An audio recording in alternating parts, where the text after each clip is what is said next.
Assalamualaikum warahmatullahi wabarakatuh. Malam saudaraku, jumpa lagi dengan Uzhar Channel. Malam ini saya berada di Ayange Kotek, Kecamatan 10 Koto, Kabupaten Tanah Datar. Alhamdulillah, kebetulan malam ini saya dapat undangan dari teman lama. Beliau adalah Profesor Dr. Nusirwan Effendi, Ketua Pasca Sarjana Universitas Andalas. Uzhar Channel memanfaatkan kesempatan ini untuk wawancara dengan beliau. Kita ingin tahu biografi beliau, bagaimana hidup beliau sejak dari kecil sampai usia 58 tahun ya Pak Wan ya. Baiklah saudaraku, kita langsung saja nanti bercerita dengan Pak Nusirwan Effendi. Selamat malam Pak Wan. Selamat malam Pak Zul. Assalamualaikum warahmatullahi wabarakatuh. Waalaikumsalam. Gimana kabarnya Pak Wan? Baik, alhamdulillah. Alhamdulillah Pak Zul. Ini gimana nih? Lama sekali nggak bertemu ya. Sudah hitung tahun udah 3 tahun berarti. 3 tahun ya. Jadi saudaraku, kamu sudah 3 tahun tidak berjumpa. Alhamdulillah hari ini bertemu Ayange Kotek ini. Pak Wan, ini kan Uzhar Channel beberapa kali mewawancarai para tokoh di Sumatera Barat. Itu sudah pernah kita lakukan bersama Pak Profesor Munir Kasim, lalu ada Profesor Nuriyati Hakim. Nah, malam hari ini Uzhar Channel ingin mewawancarai Pak Wan, terutama tentang biografi Pak Wan dari kecil sampai besar. Silakan Pak Wan cerita. Ini hal yang menarik ini. Bercerita masa lalu 58 tahun ini panjang ceritanya, 58 jam kita. Iya ya. Ya, saya dulu itu lahir di Jakarta. Ya 58 tahun yang lalu. Jadi lahir dari putra perantau Minang. Ayah dari Padang Panjang, ibu dari Padang. Tapi ibu waktu itu lahir di Padang, tapi besar di sebagian hidupnya di Padang Panjang. Nah, jadi saya lahir di Jakarta karena ayah dan ibu saya sudah tahun 50-an dulu sudah merantau. Ya, lahir di sana, mulai dari SD sampai kuliah ya di Jakarta. Dan terakhir tamat di FISIP Universitas Indonesia, jurusan antropologi, dan kemudian tahun 90 garis tangan. Bentar Pak Wan, ini ayah tadi Padang Panjang ya? Ayah Padang Panjang. Kabarnya ayah pernah sekolah di SMP Muhammadiyah ya? Ya, beliau dulu di SMP Muhammadiyah karena dulu kan di Padang Panjang itu memang itu SMP yang terbaik dulu kan. Ya, dulu SMP B dulu namanya kalau nggak salah. SMP B ya? Ya, kemudian beliau merantau ke Jakarta karena pikir wah Padang Panjang ini kan kecil. Ya. Ceritanya begitu. Lalu pergi sekolah ke Bandung. Dulu orang tua miskin kan, karena beliau dulu jual setiap hari menjual kue di pasar Padang Panjang. Yang saya ingat itu beliau menjual godok paru ayam namanya. Jadi keliling pasar gitu, ibunya membuat lalu dijual. Dan ayah saya berpikir ini nggak mungkin kalau hanya terus berjualan gini, maka hanya melalui sekolah lah. Kemudian ayah setelah lulus dari SMP B Padang Panjang, kemudian merantau ke Bandung. Itu ada ikatan dinas. Jadi proses singkat cerita, akhirnya beliau masuk di sekolah guru hakim agama di Bandung. Nah, beliau disitulah sekolah dan kemudian dapat ikatan dinas disekolahkan ke Kandangan di Kalimantan. Dari Kalimantan sekitar 3 tahunan kembali ke ada tawaran ke Jakarta untuk jadi dosen. Singkat cerita beliau jadi dosen IAIN, dulu namanya ADIA, Akademi Dakwah Islam, yang sebelum UIN, sekarang UIN, sebelumnya IAIN, kemudian ADIA namanya. Jadi itulah kemudian beliau jadi guru di sana, dosen di situ. Dulu dia masih akademi ya, jadi belum dosen yang kita kenal sekarang. Nah, akhirnya ya beliau salah satu pendiri IAIN Jakarta dulu, IAIN Syarif Hidayatullah. Nah, disitulah kemudian saya lahir. Ayah saya jadi dosen di IAIN, saya lahir di situ. Jadi sebetulnya lahirnya di Jakarta, tapi sebetulnya tepatnya di Ciputat. Tapi zaman dulu Ciputat itu bagian Jakarta Selatan. Nah, itulah saya hidup di lingkungan YIN Jakarta dulu. Dan disitulah sampai kemudian saya kuliah dan ya sampai kuliah dan kemudian jadilah dosen di UNAN tahun 90 ya sampai sekarang. Jadi sudah 32 tahun. S1 di UI Pak Wan, ya? S1 di UI. Alhamdulillah setelah jadi dosen 3 tahun, kemudian saya alhamdulillah dapat kesempatan beasiswa ambil S3 langsung ke Jerman. Dan di Jerman 5 tahun saya di sana dan selesai ambil doktor tahun 1999. Jadi pada usia waktu itu saya 35 tahun sudah doktor. Dan alhamdulillah di Universitas Bielefeld di Jerman. Ya. Jadi ya itulah rantauan saya sampai ke sana dan kembali ke Indonesia tahun 1990. Terus masuk kampus lagi Pak Wan, ya? Dan masuk kampus lagi, lalu mulai aktif tahun 2000 dan alhamdulillah tahun 2008 diberi kemudahan oleh Allah jadi guru besar di UNAN Padang.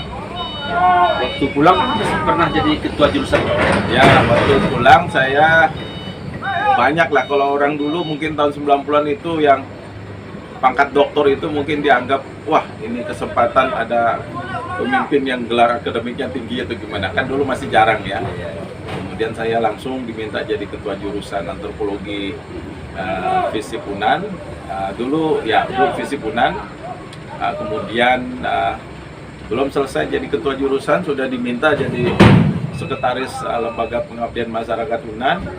Belum selesai dari sekretaris kemudian diminta menjadi kepala Balai Pelestarian Nilai Budaya, dulu Balai Kajian.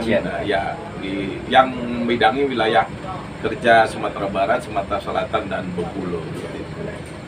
Setelah itu selesai lalu jadi dekan FISIP UNAN. Setelah jadi dekan FISIP UNAN, periode berapa pokoknya? tahun FISIP UNAN waktu itu 2012 sampai 2016. Kemudian vakum sebentar, fokus ke akademik. Sedang asik akademik, Allah mengizinkan dapat amanah jadi direktur pasca sarjana Universitas Andalas tahun 2020 sampai sekarang insya Allah ya. Jadi dari awal disiplin ilmu Pak Wan antropologi Pak? Ya, disiplin saya ilmu antropologi. Ini menarik ini Pak Zul. Ilmu antropologi itu kalau kita melihat sebetulnya ilmu yang luar biasa ya.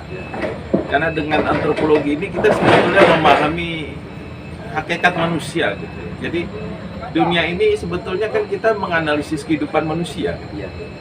Fisik atau benda atau kayak sekarang ini teknologi ini kan hanya sekedar media kita untuk mengungkap siapa kita kan. Iya. Siapa manusia, siapa masyarakat. Dan itu ilmunya ya antropologi, kita bisa mengungkap bagaimana manusia itu bisa hidup, bisa bersama secara kolektif, kemudian mengembangkan identitas dan akhirnya mewujudkan satu bentuk yang paling nyata yang namanya kebudayaan yang memberikan ciri khas kehidupan masyarakat dari satu masyarakat ke masyarakat lain. Dan ini sudah sifat manusia dari kutub utara sampai kutub selatan, tapi kutub selatan tidak ada ya.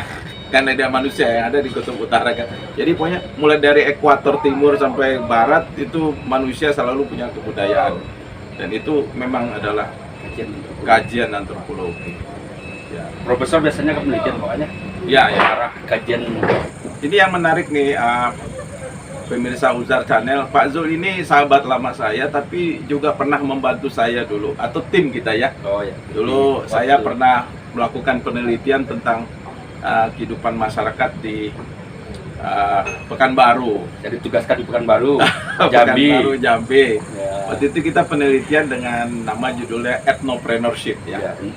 Ethnopreneurship. Jadi gabungan antara ethnicity, suku bangsa dengan entrepreneurship. Jadi tahun 2000 itu sudah ada yang kayak sekarang sebetulnya. Manusia mengembangkan ciri-ciri hidup tidak lagi berdasarkan kebudayaan asli, tapi dia kembangkan dengan wirausaha. Wirausaha itu menjadi identitas dari kehidupan dia. Bakso Malang, apalagi sate Madura, sate Padang, nasi Padang, mie Aceh gitu kan. Itu kan nama-nama yang diambil dari suku bangsa kan. Ya itu kebudayaan, tapi dilekatkan pada entrepreneurship gitu. Nah itu menarik sekali untuk di.